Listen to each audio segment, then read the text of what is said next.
آج سے ٹھیک 47 برس قبل یعنی 10 اور 11 نومبر 1974 کی درمیانی شب ایک مارک ٹو کار لاہور کے علاقے شادمان کالونی میں ایک گھر کے باہر بنی پارک سے سڑک پر نمودار ہوئی۔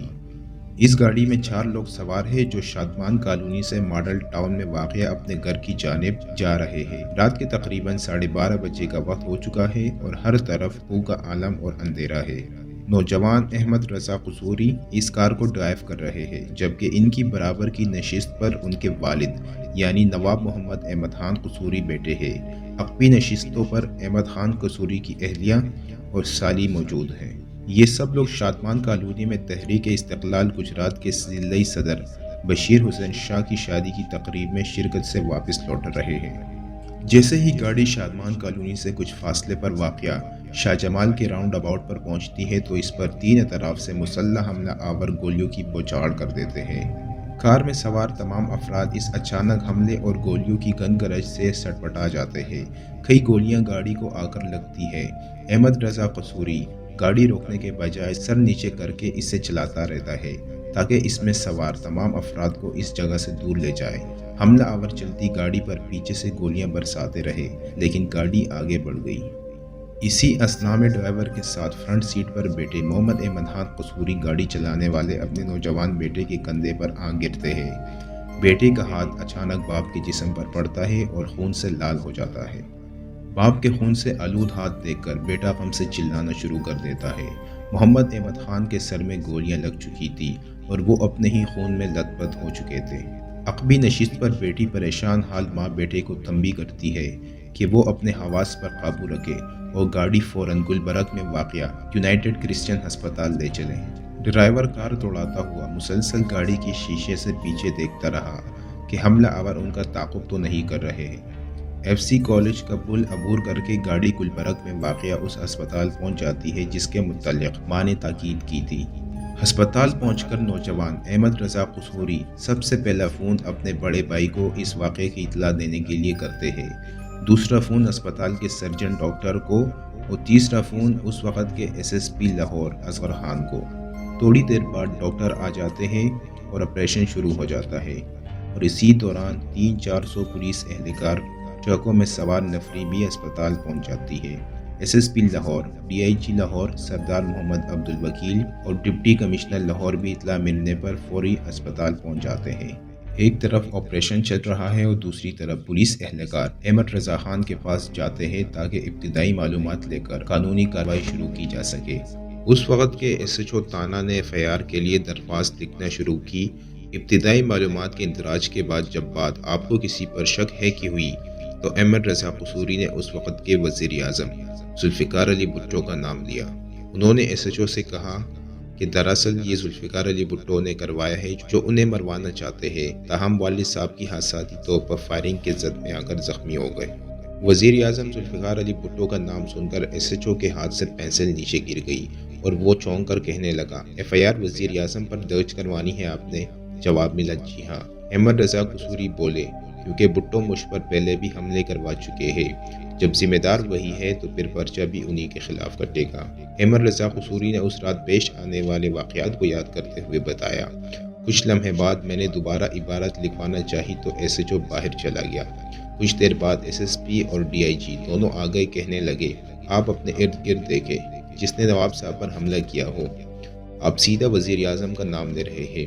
انہوں نے پولیس کو بتایا کہ وہ اپنے ارد گرد نظر دوڑا چکے ہیں لیکن کوئی نہیں ملا جو یہ حملہ کروا سکتا ہو، اس لیے ایف آئی آر کا متن وہی ہوگا جو بتائیں گے، اور اگر پولیس نے ایسا کرنے میں لیت و لال سے کام لیا تو وہ کل صبح ہائی کورٹ کی مدد لیں گے۔ احمد رضا قصوری کے ایک ماموں جو کہ فوج میں بریگیڈیئر تھے وہ بھی ہسپتال پہنچ چکے تھے۔ پولیس والوں نے انہیں بھی بھیجا تاکہ وہ قصوری صاحب کو سمجھائے لیکن وہ بضد رہے کہ ان کے والد پر حملہ بھٹو نے ہی کروایا ہے۔ تقریباً صبح کے 3 بج چکے تھے اور ابھی یہ باتیں چل رہی تھی کہ ڈاکٹر نے آ کر احمد رضا خان کو بتایا کہ ان کے والد اب اس دنیا میں نہیں رہے۔ وہ بتاتے ہیں کہ میں یہ سن کر پھٹ پڑا اور آپے سے باہر ہو گیا۔ پاس ہی ڈنڈا پڑا ہوا تھا، میں نے اٹھایا اور ایس ایس پی جو کہ یونیفارم میں تھا اس کے پیٹھ پر 3-4 مار دیے۔ اس کے بعد ڈی آئی جی کو بھی بھاگتے ہوئے پیچھے سے ایک لات مار دی، وہ بھی گرتا ہوا پولیس اہلکاروں کے پیچھے جا چھپا۔ دوبارہ بات چیت کے بعد بالآخر پولیس نے کہہ دیا کہ وہ درخواست لکھ کر دے دے۔ تاکہ وہ FIR درج کرے۔ تقریباً رات 3:20 پر احمد رضا قصوری نے اپنے ایک ہمسائے کی مدد سے درخواست تحریر کی اور خود پر ہوئے ماضی کے حملوں کا بھی ذکر کیا اور اپنے والد کے قتل کا الزام وزیر اعظم ذوالفقار علی بھٹو پر لگایا۔ پھر بالآخر اسی سال فروری میں ذوالفقار علی بھٹو کو انہی کے پارٹی کے ایک MNA کے والد کے قتل کی سازش کے الزام میں ایک مقدمے میں نامزد کر دیا گیا۔ اگلی صبح یعنی 11 نومبر کو پولیس نے جائے وقوع کا دورہ کیا اور گولیوں کو 24 خالی خول اکٹھے کیے اور گول چکر پر واقع ایک گھر کے دیوار پر بھی گولیوں کے نشان ملے۔ کار کے معائنے سے بھی پتہ چلا کہ اس کے ڈرائیونگ سیٹ کے پیچھے بھی کچھ گولیاں پنسی ہوئی تھی جن سے احمد رضا خان بھی بال بچے تھے۔ حملے میں استعمال ہونے والے اسلحے کا پتہ لگوانے کے لیے گولیوں کے خالی ہول اس وقت کے director forensic science laboratory Lahore Nadir Hussain Abdi کے حوالے کیے گئے، جنہوں نے تجزیے کے لیے وہ آرمی کے جنرل ہیڈ کوارٹر راولپنڈی بھیجوا دیے۔ جنرل ہیڈ کوارٹرز نے تجزیے کے بعد بتایا کہ وہ خول 7 mm کے ہیں جو چائنا کے بنے ہیں، جنہیں LMG اور SMG رائفل سے بھی چلایا جا سکتا ہے۔ اس کے ساتھ ساتھ پنجاب حکومت نے واقعے کی تحقیقات کے لیے لاہور ہائی کورٹ کے جج شفیع الرحمان پر مشتمل ایک عدالتی کمیشن تشکیل دیا۔ کمیشن نے اپنی رپورٹ پنجاب حکومت کو 26 فروری 1975 کو جمع کروا دی، لیکن وہ رپورٹ عام نہ کی جا سکی۔ اکتوبر 1975 میں تحقیقاتی افسر ملک محمد وارث کی سفارشات پر کیس یہ کہہ کر داخل دفتر کر دیا گیا کہ ملزمان کا سراغ نہیں لگایا جا سکا۔ جیسے ہی 5 جولائی 1977 کو ذوالفقار علی بھٹو کی منتخب حکومت کا تختہ الٹ کر ملک میں مارشل لا نافذ کیا گیا، تب سے اس کیس پر تنازعات کی وہ گرد پڑنی شروع ہو گئی جو آج تک چٹنے کا نام نہیں لے رہی، اور وہ تنازعات ملکی سیاسی، قانونی اور عدالتی تاریخ کا آج بھی آسیب کی طرح پیچھا کرتے دکھائی دیتے ہیں۔ مارچ 1975 میں تحریک استقلال پارٹی کے chairman retire air marshal Asghar Khan پر لاہور ریلوے اسٹیشن پر ہونے والے بم حملے کی تحقیقات کے دوران FIA کے ڈپٹی ڈائریکٹر عبدالخالق کو شک ہوا کہ فیڈرل سیکیورٹی فورس ہی نواب محمد احمد خان کے قتل میں ملوث ہو سکتی ہے، اور اسی شک کی بنیاد پر 24 اور 25 جولائی 1977 کو یعنی مارشل لا کے ٹھیک 20 دن بعد فیڈرل سیکیورٹی فورس کے سب انسپکٹر ارشد اقبال اور assistant sub inspector Rana Iftikhar Ahmed سے اس کیس کے متعلق تفتیش ہوتی ہے اور دونوں کو اس کیس میں گرفتار کر لیا جاتا ہے۔